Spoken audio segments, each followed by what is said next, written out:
ክርስቶስ ኢየሱስን ማናቅ ሰዎች፣ በጌታ ያልሆነን ሰዎች፣ በጣም በዓለም ላይ ኢንተርቴን እያደረጋችሁ ያላችሁ ሰዎች፣ በገንዘብ ብዛት ሊሆን ይችላል፣ በጣም ሴሌብሪቲ ልትሆኑ ትችላላችሁ፣ በጣም ብሶ ሊያጨበጭብላችሁ ይችላል። በጌታ ያልሆናችሁ ሰዎች ሰይጣን ሊሰርቅ ሊያርድ ሊያጠፋ ነው የሚመጣው። በፍጹም መጨረሻ ሞት ነው ያለው።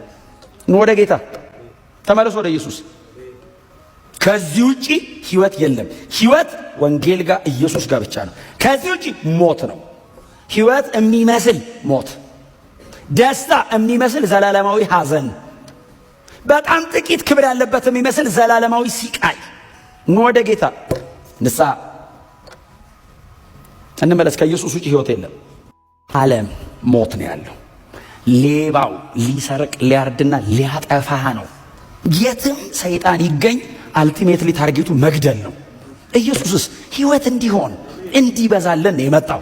ስለዚህ ና ንስሐ ግባ የሚለው ህይወት ሊሰጥ ነው። ና ወደ እኔ ተመለስ፣ ብርሃኑ እኔ ነኝ፣ የዘላለም ህይወት ያለው እኔ ጋር ነው። ና እንመለስ።